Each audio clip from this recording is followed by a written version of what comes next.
Сайн байцгаана уу? Од өндөр суугаас та бүхнийхээ амрыг мэдчилж байна. Бурхтын домог нэвтрүүлэг маань эхэлж байна. За өнөөдрийн сэдв бол Хятад ардын домог гэсэн сэдвээр ярилцах болно. За өнөөдрийн нэвтрүүлгийн хамтран ажиллагчаар илүү эрүүл, илүү бүтээлч Iron Circle компани болон манай Од мөндрийн маань алтан гишүүд оролцож байгаа. За нэвтрүүлэг НТV болон 83.3 107 гэсэн хос толгойноор та бүхэндээ хүрдэгэ. За сансар хорвоод ам оруулж, амьдралыг хүнжүүлж, одоо тэнгэрлэг харах төдийдл амьдралыг бүтээж идэг ийм иж хэттэй бурхтын домог нэвтрүүлэгт Аминатагаа хамт орох болсондоо маш их баяртай байна. Өдрийн төргийн Амина. Өдрийн минь орнодоо маш их баярлалаа. За өнөөдөр бол нэг бурхангүй газрын бомбон галзуурна. Бурхан зулаа маань хөтлөгч маань ингээд дельта аяллаа хийгээд манай хэд маань явсан. Тэгээд би орлож бол та бүхэндээ Хятад ардын домгийг ярьж өгөх юм аа. Тэгээд бурхангүй газрын бомбон галзуурж байгаа шүү. Харцгаая. За тэгэхээр Хятад ардын ер нь Хятадын соёл иргэншил гэдэг чинь одоо бид нар мэдэн тэ эртний Египт, Месопотам, Энтхэг, Хятад гэд хамгийн анхны тэр нэлээн эрт дээр үеийн соёл иргэншлүүд байгаа. Гэхдээ нөгөө Хятадын домог нь болохоор нэлээн сүүлд бичигдсэн. Одоо миний ярих гэж байгаа ертөнцийн үүслийн тухай одоо Пангугийн урнаа намайг уучлаарай нөгөө буруу хэлж байгаа бол дуудлагыг маань уучлаарай тий. Манай урнаа бол Хятадд төгссөн. Тэгэхээр өнөөдөр тусгайлан хамт хөтлж байгаадаа баяртай. Тэгэхээр энэ Хятадын үүслийн тэгээ ертөнцийн үүслийн тухай энэ домог Пангугийн тухай домог гэд ерөөсөл 2 дугаар зуунд манай эртний 2 дугаар зуунд баг саяхан гэсэн үг шүү тий. Бичгийн их сурвалж дээр нь гарсан байгаа. Гэхдээ домог юуны тулд домог яриа үлээ. Тэр ам бэлэг, аман соёлоор нь бол байнгын ингэж яригдчихсэн тийм домог байна. За тэгээд Хятадууд хорвоо ертөнцийг юунаас эхлэлтэй гэж үздэг вэ гэхээрээ. За ямар ч тач эртний цагт тий хорвоо дэлхийн бүр үүсхээс ч өмнө нөгөө л нэг түнэр харанхуу эмх замбрааг үзвэл ертөнцид ноёрхон байсан юм гинэ. За энэ түнэр харанхуу эмх замбрааг гэх чинь өндгөн хэлбэртэй байж л дээ. Энэ өндгөн дотор нөгөө анхны амьд оршихуу Пангу төрж гинэ. Ингээд Пангу төрсөн ч гэсэн олон мянган жил бие хураагаад өндгөн дотроо ингээд амьд ч гэсэн оршоод лээж гэнэ. Тэгээд Пангу маань өсөж том болсоор авраг биетэй болоод биеийнхээ чилэг гаргахаар шийдэж гэнэ л дээ. Тэгээд биеийнхээ чилэг гаргахаар шийдээд нуруугаа тэнийлээд гар хөлөө сунаалгасанд эмх замбраагүй түндэр харанхуу өндгөн ертөнцийн хальсан хагараад 2 хуваагдсан гинэ. Цэвэрхэн тунгалаг хөнгөн хэсэг нь дээшээгээ хөөрч тэнгэр болоод цэвэрхэн биш хүндхэн хэсэг нь доошоогоо бууж ийхүү тэнгэр газар 2 үүссэн гинэ. Тэгээд тэгэнгүүт энд ингэж байгаа. Тэнгэр нь нартай холбоотой, гэрэлтэй, дулаахан буюу эрэгтэй бүхний эхлэл болсон гэж байгаа. Газар нь сартай холбоотой буюу харанхуу, хүүтэн, эмэгтэй бүхний эхлэл болжээ гэж байгаа юм. Нөгөө энэ ян гэж ярьдаг те эрэгтэй эмэгтэй 2 эхлэл энэ 2 маань бол байнгын хоорондоо холбоотой ингэж хорвоо ертөнцийн дүрм хуулийг тогтоож ингэж оршсоор байсан гинэ. Гэхдээ энэ 2 хүч маань ингэж хоорондоо оршихын тулд холдож болохгүй. Тэгээ Пангу маань айжлтэй. За энэ 2 хоорондоо холдчихгүй дээ гэд. Тийм учраас хөлөөрөө газрыг тулаад толгоогоор тэнгэрийг төвшөж зогсоод өдөртөө 3 алга дарам хэмжээтэй өссөөр байсан гинэ. Тэгээ Пангуг өсөхийн хэрээр тэнгэр газар холдсоор 18 мянган жил өнгөрсөн юм байна. Ийхүү тэнгэр газар 2 байх хэвээр хэмжээндээ нэгэнтээ ингэж бүрэлдэн тогтсон болохоор Пангу маань за ингээд миний амьдралын одоо оршихуй маань утга учир маань биелсэн байна гэд насан эцэслэхээр шийджээ. За ингээд Пангуг маань нас ороход 4 хүчин 4 зүг болоод сэр нуруу нь уулхаад болж тогтоод амьсгал нь үүл болон салхи болоод дуу хоолой нь аянга цахилгаан болж зүүнүүд нь нар болж баруунууд нь сар болж цус нь гол горих болон урсаж арьс мах нь ой мод болов гинэ. Тэгэхэд за яг энэ домгийн үргэлжлэлээр болохоор Пангугийн маань биен дээр нэг баахан бөөс өрчсөн байсан байна л да. Бөөс чигчтэй үрги бичил битээ тийм хорхоо шавчнууд эднэр маань хүн болжээ гэж. Үс ургамал яач уу гэж бодоод байсан. Тэгээ нэг Пангугийн талаар бол маш олон янзын номог байдаг. Ингээд мэдээж нэг хятадын тэр олон хэлний соёлтой газар болгонд өөр өөрөөр хэлэгдэж байгаад их сурвалж бичгэн их сурвалж дээр сүүлд илүү нэгтгсэн тийм хувилбарууд бол байгаа юм. За гэхдээ арай илүү нөгөө хүний үүслийн тухай арай хөрхөн дом ярьж үгүй. За ямар гоё. Тэгэхээр за нэг хувилбарт нь болохоор пангу ингээд эцсийн амьсгалаа хураахт нь анхны бурхад пангугаас үүсч гарч ирсэн юм байна л да. Тэгээд тэр анхны бурхад нь болохоор тэнгэрийг эрхшээгээд тэнгэрт өөрийн гэсэн юм нийгмийн зохион байгуулалт дараалттай тэнгэрийн ордонтой болцоогоод тэр дунд болохоор Ньюа гэдэг Нью гэдэг чинь эмхтэй гэдэг тийм Ньюа гэдэг бурхан байсан ба цээж нь биеийн эмхтэй хүн бүхсэн бие нь болохоор могоос сүлтэй буюу луун сүлтэй тийм бурхан. Тэгээ Ньюа болохоор ертөнцийн одоо ингээд жам ёсыг зэгцэлж хууль цаас тогтооход ерөөсөө оролцдоггүй. Зүгээр л ертөнцийн гоо үзэсгэлэнг бишрээл те хэрэн хаа газраар ингээл хэрэн хэсэж тэнүүчлээл явж идэг бурхан юм байна л да. Тэгээ нэг удаа голын ирэг дээр сууж агаад айгүй гониглангуу бодсон гинэ. ертөнцөгчнийн үзэсгэлэнтэй ч гэсэн нэг л хоосон байна гэд. Тэгэд өөртөө ижилхэн өөртөө ойлгож ярилцах хинч байхгүй ихэд ганцаардсан юм байна. Тэгээ тэгэнгүүтээ голын иргээс нойтон шавар атгаж аваад өөртөө адилхан хүмүүсийг урлаж бүтээсэн юм байна л да. Гэхдээ өөрөөсөө ялгаатай нэг зүйл нь болохоор тэр хүмүүсийг ингээд газар дээр зогсоохыг хүссэн. Тэгээ тийм учраас зогсож чаддаг болохын тулд хоёр хөл хийгээд ийхүү Ньюа бурхан маань хүмүүсийг бүтээж тэдгээр хүмүүс нь инээлдэн хөгжилдөж бүжиглэн наадаж одоо байсан учраас бурхан өөрийнхөө бүтээлтэй ихэд жаргалтай байсан гинэ. За ингээд ийм гоё бүтээлээрээ дэлхийн ертөнцийг ер нь дүүргэх хэрэгтэй юм гэж Ньюа бурхан маань шийдэд ийм гоё бүтээл юм чинь ингээд дэлхийн ертөнцийг дүүргэх гэл бүр үүрийн нарнаас өчийн бүрийн олтол төр шаврын хүмүүсийг хийсээр л гэж. Тэгээд шаврын хүмүүсийг хийгээд Ньюа бурхан ихэд ядарчлээ. Тэгээд бодчихлээ. За би юуны тулд бурхан бэлээ те өөрийнхөө хүчийг ашиглагээд нэг орон гургамал аваад шавартай усаа аваад шавартай усанд орон гургамлаа дүрээд гаргаж ирээд дэлхий даяар цацсанд дэлхийн олон ястаг хүн ам бүрэлдэжээ гэж. Тэгээд тэнгууд Ньюа бурхны нөгөө гараараа хийсэн анхны хүмүүс нь болохоор язгууртан ихэс дээдэс ухаантай соёлтой тийм баян хүмүүс болсон. Нөгөө орон гургамлаас шаварнаар цацагдсан хүмүүс нь болохоор энгийн иргэд болсон. Тэгтээ Ньюа маань ингээд өөрөөс нь одоо тэгээ Ньюа бурхан маань болохоор хэдий ингээд өөр аргаар бүтээсэн ч гэсэн аль өөрийнхөө бүтээлтэй маш их хайртай байсан. Тэгээд бодчихлээ хизээ нэгэн цагт одоо миний амьсгал хураагдах юм бол энэ надаас шалтгаалгүйгээр энэ хүмүүс маань цаашаад амьдрах тийм аргыг хөндөрлөгтөнд өгчээ. Өөр хөвгттэй болох аргыг өгсөн байна л да. За тэгээд Ньюа бурхан маань болохоор нөгөө нэг домогтой юу гэж гардаг гэхлээр Фүши гээд ахтай. Тэгээд тэр Фүши Ньюа хоёр болохоор би биндээ их хайртай байж л дээ. Тэгэд хайртай болоод хамтдаа амьдраад байжсэн чинь даанч нөгөө юу учраас гомбо энийг зогсоож гарах байж байгаа. Хэдэн минут өнгөрсөн бэ? 10 минут өнгөрсөн байна. Яа. За тэгээ Ньюа бурхан маань болохоор Фүши гээд ахтай байж л тээ. Тэгээ ахтай маш их хайртай. Тэр хоёр би биэндээ ингээд эр имийн хайр сэтгэлээр хайртай. Даанч нөгөө нэг тэнгэрийн бас хууль ёсыг харангууд ерөөсөө хоорондоо гэрлэж болохгүй. Тэгэд Ньюа нөгөө нэг ахтаа дурласнаас ичээд иж гин л тээ. Тэнгүүд Фүши болохоор үнэхээр хоёулаа хамтдаа амьдрах тэнгэрийн таал байна уу үгүй юу гэдгийг күнлүүн хэмээх гигийн уулан дээр очиж шалгая гэд. Тэгээд тэр хоёр манд гигийн уулын өндөрлөгт гараад тэгсэн чи тэр гигийн уулан дээр маш их манан тогтож гинэ. Тэгээд манан тогтоод тэр хоёр маань ингээд би биэндээ хайртай гэдгийг илэрхийлэх боломжтой болж л тээ. Бурхад гарахгүй, босод хүмүүс гарахгүй.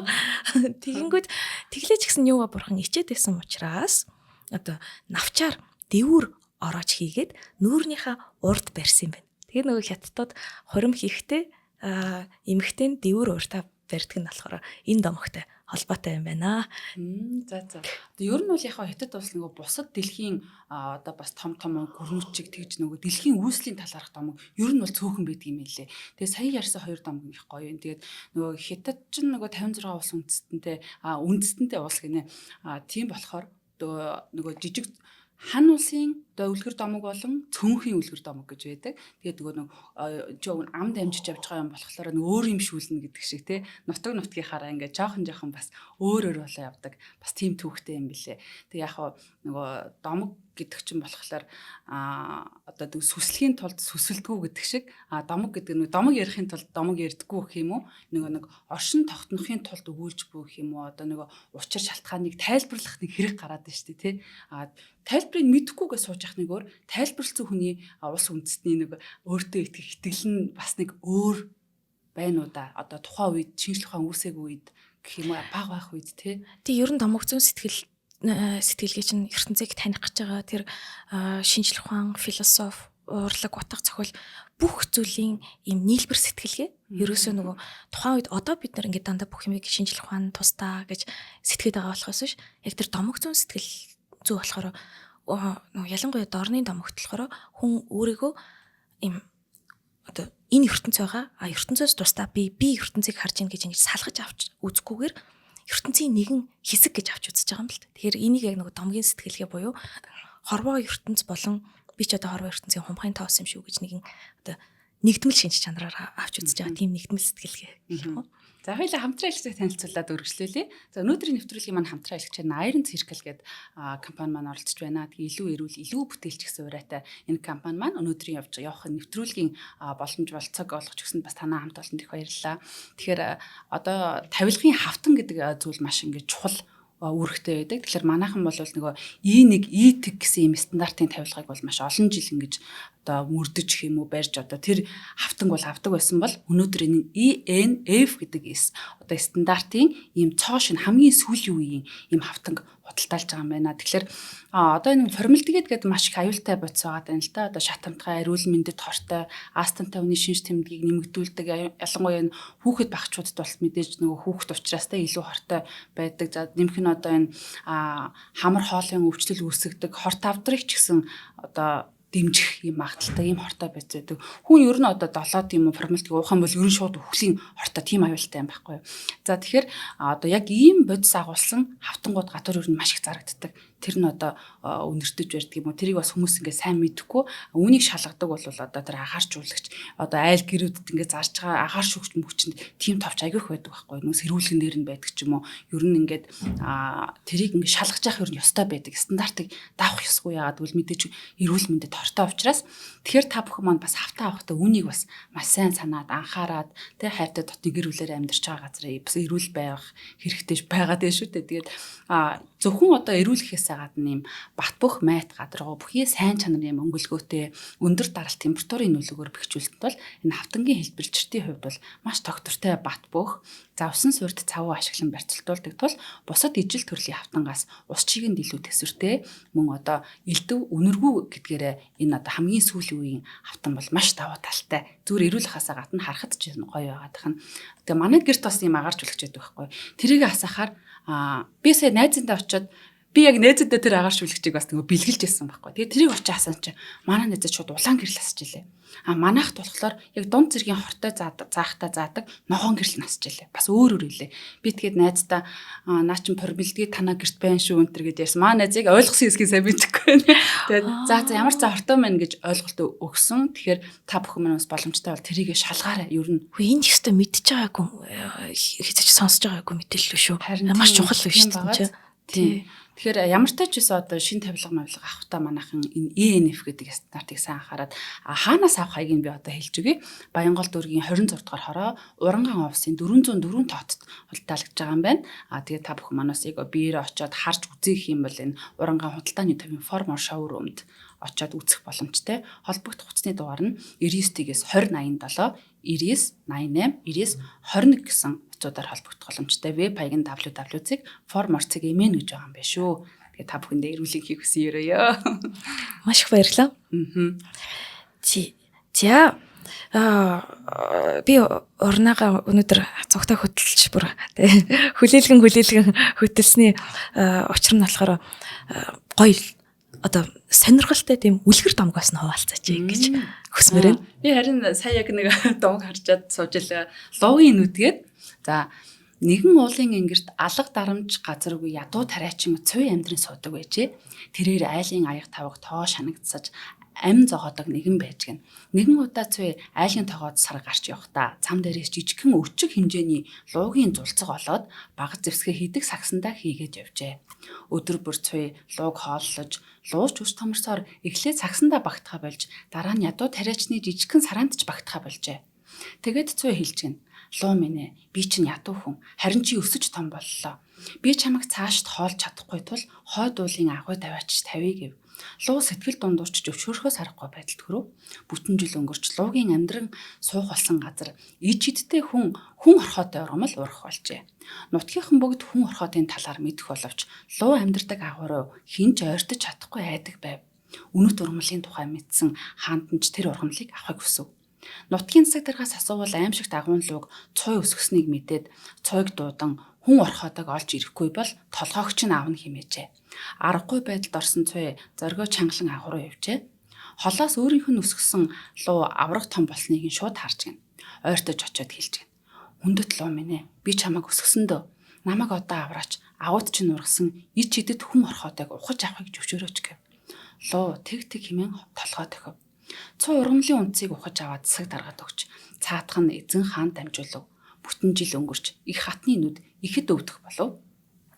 408 зохисоос эмч томч залсан боловч хатны хараа мууцаар сохорч орхивгүй.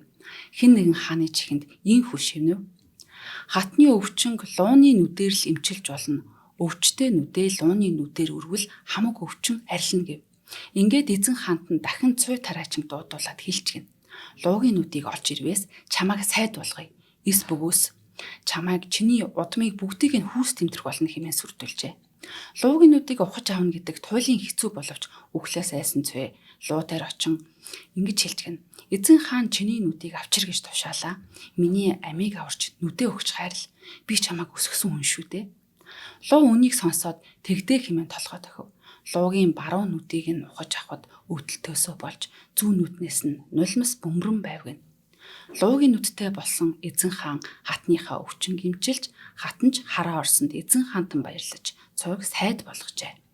Үүнээс хойш тариачин цуй сайдын амьдралаар баян тансаг, дутагдах гачигдах хамгүй сайхан амьдарч хүний эдэлж болох хамаг тансаг сайхан зүйлсийг эдэлсээр олон жил өнгөрөв. Цаг хугацаа өнгөрөх тусам цуй хорон муу санаатай, атгах шуналтай болж сул дараа нэгнийг дээрлэхэх болов гэн.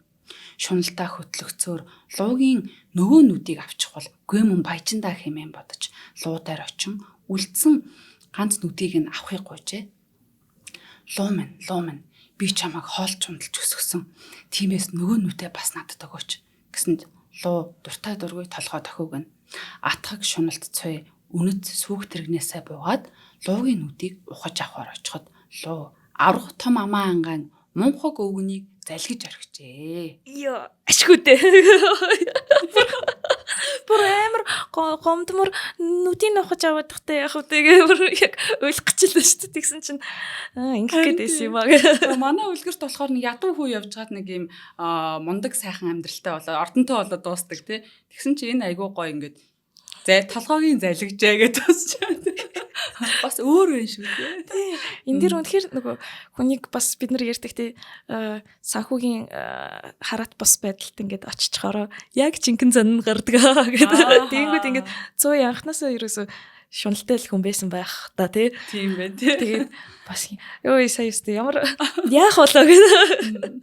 Тэр сандраад уншчлаа. Маш их баярлалаа орнодоо. За ингээд дараагийн домог нь болохоор ховигийн домог гинэ. За энэ ховий гэж ямар юм болсон бэ гэсэн чинь ямар ч байсан босон газар нь бол манай дундад улс. За тэгээ Яав хааны үед болсон явдал юм байна. За эртээ урдын цагт Шихэ гэж нэг хатан байж л тэ. Тэр хатан 10 нар төрүүлж гинэ. За тэд нар тэгээд 10 нар нь болохоор зүүн зүгт байдаг тангуу хэмээх асар том мөрөн дотор тоглон наадаж амьдардаг байсан юм байна л да. Тэгээд тийм учраас тэр тангуу мөрний усан дандаа юм хав халуун байдаг. Тэгээд тангуу мөрний гол дунд аврах том мод ургах бөгөөд 9 нар шөндөө тэр модон дээр гарч унтдаг байсан юм байна. Өдөр болохоор нэг нар нь ажиллаа хийгээд Нөгөө нарнууд нь болохоор мөрөн дотор бүжиглэн наадан тоглодог байсан гинэ. Тэнгэрийг эргшигч бурхны зарилгаар 10 нар ээлжээрээ яг тэр ажилдаа гардаг байж л тээ. Гэхдээ 10 нар дэлхийн уус, ой модонд ихэд дурлаад тэнгэрт нисхийг тангуу галд тоглохоос илүүд үзэх болчихлоо. Гэвч нэг нар 10 өдөртөө нэг л удаа гарах ээлжтэй. Жингээд 10 нар ээлжээ хүлээхээс залхаад тэнгэр эрхшигчийн зарилгийг зөрчөөд аргуула нэгэн зэрэг тэнгэрт гарчээ. Ингээд 10 зэрэг нарны халуун элчийг дийлэхгүй дэлхийн маань ган гачигтай автаж галт автав гинэ. Яав хаан нарнуудыг зэрэг тэнгэрт гарахаа боль хэмээн хэлсэн боловч нарнууд маань үл тоогоод яав хаан нарнуудыг гисгээгээч хэмээн тэнгэр эрхшигчд хандж хэлгэн дээ. Тэнгэр эрхшигч мэрэгэн харваач хоо үед хандж хэлжээ. Шейхийн энэ хүүхдүүд миний зарилгийг зөрчвөө. Чамд би 10 сайхан сум номтай нөгөө. Тэднийг гисгээх түн гэж л дээ. Хоои газарт буун ном сумаа агсаад нарнуудыг нэг нэгээр нь харваж орхиод хамгийн эцсийн нарыг харах гэтэл яав хаан хөндөрлөгтөнд нэгч болов нар хэрэгтэй хэмээгээд болиулж гин л дээ. Үлдсэн ганцхан нар нь ахан дүүсээ алуулсанд ихэд айгаад уулын цаагуур ороод олон мянган жил гарч ирэлгүй хорвоо дэлхий мөсөн хүйтэн ноёлж ижээ гинэ. Энэ амар сонирхолтой бас нөгөө манай Монголын домогтой ойрхон байна тий. Эрхийн мэрэгэн харваач гэдэг домогтой тий. Нарыг харуулдаг гэж. Тэгээд энэ дэр бас ер нь хятадуудын тэр астрономик маш их гүнзгий сонирхож байсан маань болохоор юу ядгийн ергээд домгоос нь бол айгуус сайн харагддаг. Энэ дээр нарыг харваад тэгэнгүүтээ уулын цаагуур ороод олон мянган жил гарч ирээгүй буюу нөгөө нэг дэлхийд мөсөн үе ноёлж исэн энэ гэдэгдэг ч юм уу те. Ямар ч гэсэн мөслөгийн үедээ бас ойролцоо байгаа болов уу гэж яагаад байгаа тийм мөсөн ноёлж исэн. Тэгээ эцэстээ нөгөө нэг нарыг чинь гаргаж ирэх гээд хүндрэлтэн аргаа болохгүй. Тэгээ нар нь болохоор айгаад ингээд гарч ирдэг байхгүй. Тэгсэн чинь яадаг вэ гэхээр за ерөөсөө энэ нарыг дэлхийд байгаа хамгийн сайхан шуудаар ингэж дуудулж гаргая гэд тэгээд алтан гургалтай аваачиж байгаа нарыг дуудсан чинь нар итгэдэггүй. Тэгээд бүрэгтийг аваачиж байгаа нарыг дуудсан чинь итгэдэггүй. Үгүй та нар намайг харваад алчин гэд. Тэгэнгүүтээ за эцсийн бүлэгтээ шувуунууд нөгөө дуусаад ганцхан азарган дахиа үлддэг байхгүй. Тэгээ азарган дахиа болохоор нөгөө дуулж чаддгүй юм болохоор нарыг ятгах чадна гэдэгт итгээгүй. Тэнгүүд азарган дахиа за би нэг үзээт хийгээд тэгээд нэг донготоод гарч ирдэг вэ. Хоёр донготоод гарч ирдэг вэ. Тэгээд гурав донготсон чинь нар маань энэ хидээ сайхан хоолойтой биш ч гэсэн чин сэтгэлээсээ ингэж намайг дуудчихна гэж итгээд үүнээс хойш түүнээс цааш зөвхөн азарган дахиагаар донготуулж ээж нар маань гарч ирдэг болсон гэсэн. Тийм домог байна. Энэ домгийн нөгөө эрхийн мэрэгэнтэй төстөө гэсэн чинь миний нөгөө өмнөх үнсэн домог бас луун дээр очиод эхлээд нөгөө үнтэй сайхан хүн орхотойг нь аваад дараа нь нүдийг аваад тэгээ дараа нь дахиад нөгөө нүдийг авах гэж байгаад ингээд одоо баларчж штэ. Тэрэн шиг одоо яг алтан цагсны эмгэн шиг бас надад дотор санагдчихсэн байхгүй юу? Тэ нөгөө шуналцаа шулан болно гэд. Тэгмэт бас нэг ийм ижил төстэй тухайн үед ээж бас ер нь ингээ үлгэр домооч амын юм чинь бас би эндээ дамждаг явдаг юм их л байсан байгаа л та. Тэг ер нь энэ санаанд ч гэх юм уу? Тийм бурхтын домог одоо бид нэлийн олон грекийн домгуудыг ярьлаа. Тэнгүүд ингээд грекийн домогт байдаг чинь тэр хаус эмх замбраагүй ертөнцөөс альва нэгэн оршихуй үүсэж байгаа гэд энэ хаусын талаарх ойлголт одоо шинэ би сая пангуу дээр ярьлаа тий эмх замбраагүй тийм харанхуй ертөнц байсан.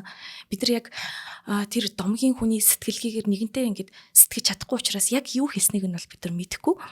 Гэхдээ нэг тийм эмх замбраагүй буюу альва нэгэн зүй тогтолгүй ертөнц байсныг бол бүх ингээд домгуудад хэлж байгаа байхгүй юу. Грекчүүдийн хувьд тэр хаус байсан байна.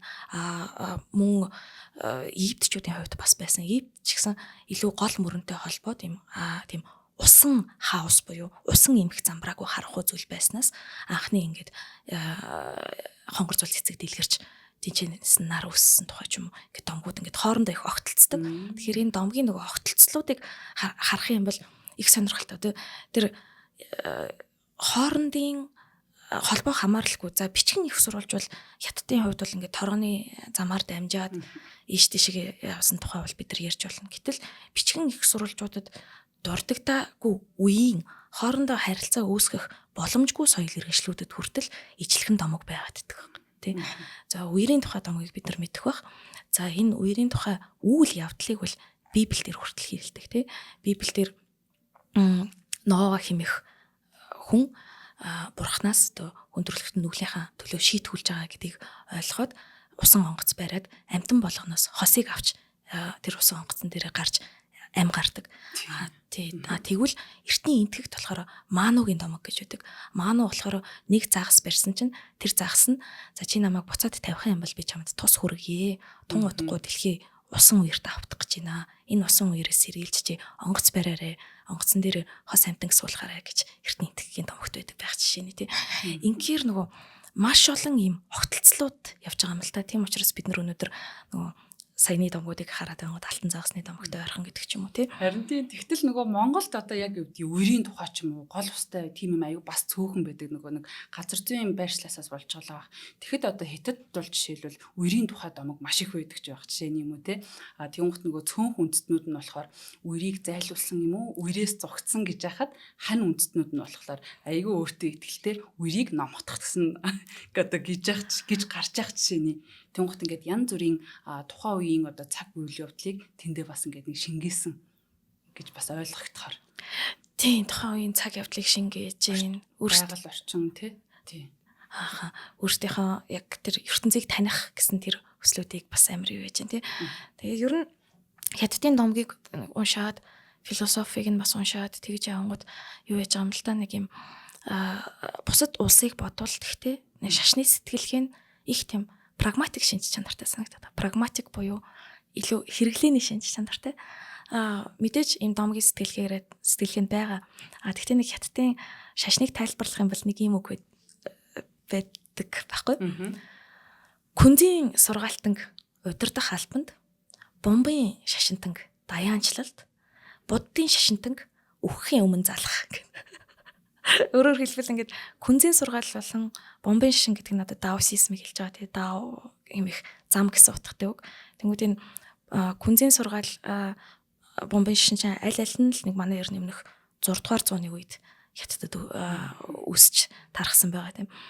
Тэгээд буддын шашин бол бомбын шашинтайгаа бүр өрсөлдөхүүц хэмжээнд сүлд орж ирсэн. Тэгэнгүүт нөгөө күнзийн сургаалтанг удирдах албанд гэхээр күнзийн сургаал бол яг шашин гэхэд бас хэцүү тий. Күнзийн сургаалтууд одоо шашны сэтгэлгээ, тэр домгууд одоо күнзийг өөрийг нь бүр бурханчилсан домгууд ч гэсэн байдаг. Гэхдээ илүү энэ хорвоо дэлхийн нийгмийн зөв тогтол нийгмийн хамгийн жижигхэн институт чинь жишээ нь гэр бүл юм аа. Тэгэхээр тэр гэр бүлээ эцэг эхийг ялангуяа эцэг эхээс дээшээгээ хідэн үеэ хүндэлж ийж тэднэртэй одоо тэдрийгээ тахиж ийж тэгэж одоо энэ нийгмийн тогтолцоо чинь зөв явж байгаамаа гэдэг тухай сургадаг. Бомбын шашинт болохоор бомбын шашинтанг даяанчлалт гэдэг ч байгаа шүү дээ тий. Энэ бол илүү нөгөө тэр нийгмийн тэр тогтолцоо гэдэг зүйлээсээ ингээд холдоод арай өөр нэг тийм замыг хөөж байгаа хүмүүс байх юм бол одоо ингээд даяанчлалт гэдэг. Болохгүй газар бомб галзарна гэдэг. Тэр үгний маань учир яг энэ нөгөө хятадын тэр шашны сэтгэлгээний өрсөлдөөнийг харуулж байгаа юм л та. Ингээд уг нь бол буддын шашин байх хэвээр бурхан шашин байх хэвээр байтал гэ бомбын шашин байна гэдэг ч юм уу тий. Иймэрхүү маягаар гэхдээ ер нь энэ хятадын домгуудын онцлог нь болохоор ерөөсөл юу яачлаа. Тийм аль таатай нөхцөл байдалд аль таатайг нь оруулах маягаар тэгэж нэг тийм арай тийм хэрэглээний шинж стандарттай бас тийм зүйл ажиглагддаг. Тийм оршихуун төлөх гэдэг шиг тий. За хоёулаа хоёр дахь хамтран ажиллагчид танилцуулъя. Тэгэхээр манай од мөндрийн маань алтан гишүүд маань бас өнөөдрийн манай нэвтрүүлгийн хамтран ажиллагчаар оролцож байна. Тэгэхээр манай од мөндөр маань 1050 нэвтрүүлгийн сэдвээ яг улирлаар нь зарлаад тэгээд нэг нэвтрүүлгээ 100 төгрөгөөр үнэлээд нийт одоо 1050 нэвтрүүлгээ болохоор 100,000 төгрөгөөр үнэлээд ийм алтан гишүүд гэдэг ийм фэйсбүүкийн ийм групп үсгэсэн юм аа. За энд яг ямар хүмүүс ордог вэ гэхээр одоо шинжлэх ухаан танин мэдхэд дуртай нэг сонирхолтой хүмүүс ингэж нэг бүлгэн болно гэдэг чинь хамгийн чухал агаад байна те. Тэгээд одоо бидний энэ хийж байгаа нэвтрүүлгүүдийг лайв үзэж байхдаа одоо хоорондоо чатлт юм уу биднээс асуулт асуугаад лайв эхлэхийн одоо өмнөх процессоос болно энэ хүмүүс маань оролцсон сүулдэ бүр яг ингээд гоё нэг хамт олон шиг болчихдог ийм процесс байгаа. За тэгээд үүнийхээ үр шимдэл манай од мөндрийн бас энэ нэвтрүүлгүүдийг явуулах одоо танин мэдгүй шинжлэх ухааныг одоо тий түгээх энэ үйлсэд маань хамгийн чухал хувь нэмэр болж байгаа. Одоо бид ч бараг 30% болж байна. За энэ болгонд одоо нэг өдөр кофе цайны мөнгнөөс ахуулаад асуудлууд үүснэ. Үе манай хаалгыг дампуурлын чимээ ингэж тогшдог. Тэгээ айгу хүнд нөхцөл байдал бас байдаг одоо жинхүү үнэн гэлгээ тий энэ болгонд яг ингэж төвшиж тавлж явж идэх хүмүүс маань бол алтан гишүүд маань байдаг юм аа. Тэгэхээр та бүхэн ч гэсэн одоо алтан гишүүн болж амжаагүй байгаа хүн ч гэсэн өнөөдөр алтан гишүүн болох боломжтой. Тэгэхээр занданхүү эзэмшигчтэй 30 15 19 42 гэсэн дансруу та Facebook нэр болон утасны дугаараа бичээд одоо шилжүүлэхийн. Тэгэхээр манай менежер тантай эргэж холбогдоод одоо энэ алтан гишүүд гэдэг группт оруулах юм аа. Бидэд одоо бас 1 жилийн баяр болох гэж байна. Тэгээ алтан гишүүдтэй бас хамааралтай юм гой зүйл гоё сюрприз байгаа. Тун удахгүй 4 сарда маш гой сюрпризүүдийг бас алтан гишүүдийнхаа донд тавих гэж байгаа. Та бүхэн маань бол үнэхээр нөгөө VIP гэдэг шиг чухал хүмүүс бас бидний хувьд ч гэсэн баярлалаа та бүхэндээ биднийг өргөж дэмжиж идэгт. Маш их баярлалаа.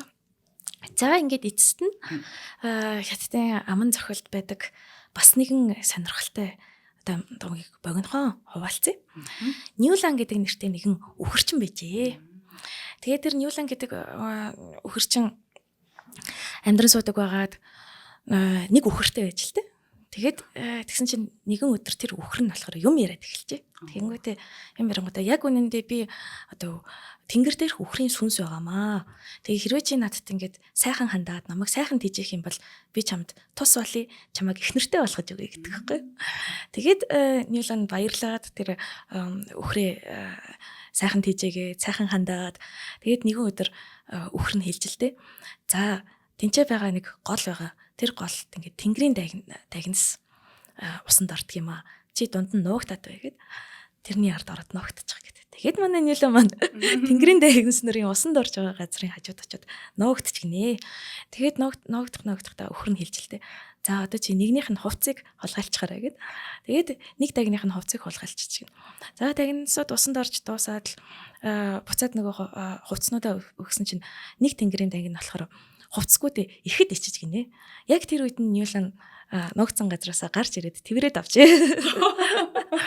Бусад дагнас айж цогтаад тэр дагнас болохоор чи үнэхээр ингээд миний оо тэнгэрийн иргэшээлэр тэнгэрийн зарлахаар хамт байх нөхөр маань муу юм байна гэж шийдээд тэгээд тэр хоёр хамтран амьдран суудаг болчихлоо. Ингээд хоёр ч хүүхэдтэй болоод аз жаргалтай сайхан амьдраад байж идэл энэ тэнгэрийн даг нь болохоор тэнгэрийн ойдлыг хариуцдаг бүх зүйлийг нэхэж хатгадаг тийм хатгамлчин байжлдаг гэнэ л. Гэтэл тэнгэр дээр нөгөө нэг бидний хатгамлчин маань байхгүй болчлоо гэж уурлаад тэгэнгүүтээ тэнгэрээс доошоо хүчит хүмүүсийг үл насарах тийм хүмүүсийг буулгах гэнэ л дээ. Өхөрчм Ньюлан маань хэдий эхнэртэй хайртай ч гэсэн тэр их тэнгэрийн хүчийг дийлэхгүй эхнэрээ явуулчих гэнэ л дээ. Тэгээд нэхмэлчин тэнгэрийн даг нь хэдий тэнгэр дээр очисон ч гэсэн өөрийнхөө хүүхдүүдийг аваал нөхрөө санаад уйлаад гэнэ. Тэгээд тэгэнгүүт өхөрчм болохоор тэнгэр дээр очиж уулзахаар шийдчихлээ гэнэ л дээ. Тэгээд олон замыг туулаад хэдий хэцүү байсан ч гэсэн тэнгэр дээр очиод уулзах гэтэл нь нэхмэлчин дагны маань эмээ өвөө нь уурлаад тэгэнгүүтээ энэ хоёрыг уулзуулахгүйгээд сүүн замыг тавиад өгчээ гэж. Тэгээд одон орноор ярих юм бол Алтаир болон Вега гэд хоёр сүүн замын хоёр талд байдаг од байдаг. Энэ нь болохоор тэр хоёрын уулзаж чадахгүй эмгэнэлт хайрын түүхийг илэрхийлж байгаа юм байна л та. Гэхдээ хатгамлчин бүсгүм хатгамалчин тэнгэрийн дайг нь маань маш их уйлаад байсан учраас өөр бурхад тэднийг өрөвтөөд жилдээ ганцхан удаа хоорондоо уулзаж болгодог тийм уулзалтын өдрийг зохиосон юм байна. Энэ нь болохоор хятадын сарны календараар 7 дахь сарын 7 дахь өдөр буюу одоо хятадууд өргөнөөр тэмдэглэдэг чиши гэдэг баяр болт юм байна. Одоо хятадын Валентины баяр гэсэн үг. Сүү тавьсан хосын хари өдөр хэв үү те. Тэгээд энэ баяраараа болохоор эмэгтэйчүүд нь тэгж хатгамал байж те ингэж өгдөг нь болохоор бас энэ домог руугаа ингэж яаж байгаа. Тэгэхээр яг нөгөө түрүүн хоёлаа ярьсан шүү дээ хятадын домгийг ихэд тийм юу юм байна гэж домог шашны сэтгэлгээг практикал гэд нэг талаас гэхдээ нөгөө талаас болохоор яаж байгаа вэ гэхээр энэ домог зүүн сэтгэл нь одоо болтол төр сэтгэлгийг байж идэг. Энэ домог зүүн сэтгэлгээг нь бас хаанаас мэдэрч болох вэ гэхээр хэдүүлээ одоо нөгөө түүхийн зохиолуудыг уншдаг шүү дээ хятадын. Гэтэл тэр хятадын түүхэн зохиол нэлийн хувьд археологийн олдроор хадгалагдах үл хадгалагдсан байх нь хамаагүйгээр өөрсдийнхөө түүхийг бол тэр нэн эртний үеэсээ яг тэр домгийнхаа үеэсээ авч үздэг нь бол сонирхолтой. Тэгэхээр одоо болтол бас энэ домгийн сэтгэлгээ бол ард түмний дунд амьд байгаамаа гэд. За ингээд өнөөдрийнхөө нэвтрүүлгийг өндөрлөе.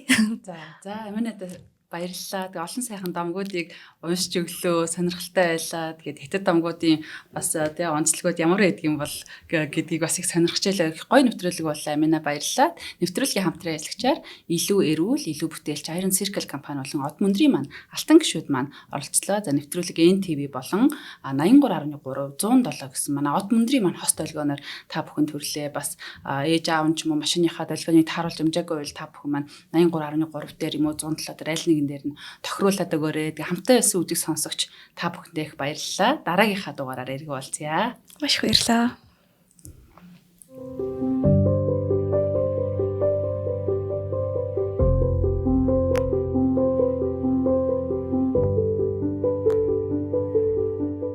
Нэвтрүүлгийг хүлээн авсан Нарны аймгийн монголчуудаа баярлалаа. Од мөндөр суваг энэ мэтлэн танин мэдхүн 1000 хөтөлбөрийг 2025 оны 7 сарын 1 хүртэл та бүхэнд хүргэх юм. Их хэлээрээ шинжлэх ухаан танин мэдхүг түгээхийн үйлсэд та нэгтгэх хүсвэл бидэнд хандив өгөх боломжтой. Нэг нэвтрүүлгийг 100 төгрөгөөр буюу 1000 нэвтрүүлгийг 100,000 төгрөгөөр үнэлээд та биднийг дэмжээрэй. Жилдээ ганцхан удаа 100,000 төгрөгөөр дэмжснээр шинжлэх ухаан танин мэдхүг түгээх энэ үйл хэрэг таны оролцоотойгоор амжилттай өргөжлөх юм а. Зандан хүү миний нэр дээрх голомт банкны данс байгаа. 30 15 15 1942 30 15 15 1942 Та 100,000 төгрөгөөр шилжүүлэхдээ гүйлгээний утга дээр нь өөрийн нэр болон утасны дугаараа заавал бичээрэй. 100,000 төгрөг хандвалснаар Од мөндөр сувгийн алтан гишүүн болох юм. Шинжлэх ухаан танин мэдхгүй Монголд ялах болтугай.